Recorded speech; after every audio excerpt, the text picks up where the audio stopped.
The village of Chandipur vanished every night at exactly 12:07 a.m. Not physically, not on maps, but from sound. Dogs stopped barking. Insects went silent. Even the wind seemed to hold its breath. The villagers called it the Quiet Minute, though it never lasted just a minute. Rohit discovered this on his first night. He had returned to Chandipur after 15 years to sell his ancestral house. As a child, he remembered the village as loud and alive. Now it felt restrained, like something was constantly listening. When the silence fell, Rohit checked his phone.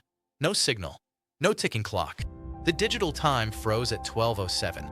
Then he heard footsteps. They were slow, barefoot, and wet, as if someone was walking through mud. The steps circled his house, but never approached the door. Rohit stayed awake until dawn, when sounds suddenly rushed back into the world all at once.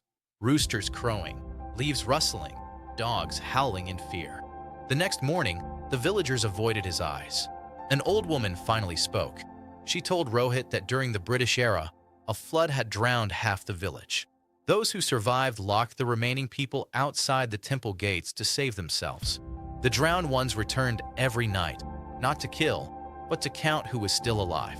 If they found someone awake and listening, that person was marked.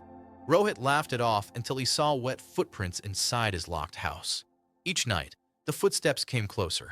On the third night, they stopped outside his bedroom door.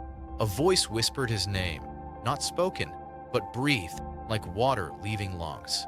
Rohit ran to the temple at midnight, desperate. As the silence fell, he realized the truth carved into the temple walls.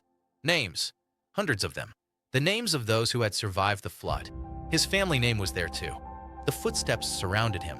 The drowned villagers appeared, not bloated monsters, but ordinary people dripping endlessly, eyes filled with quiet accusation.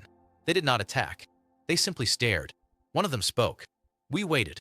You locked the doors." Rohit screamed that he was innocent, that he wasn't even born then.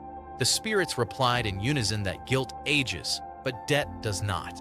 At dawn, Chandipur woke to sound again. But Rohit did not wake.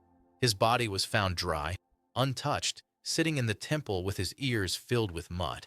That night, at 12:07 a.m., the village went silent again, and one more name appeared on the wall.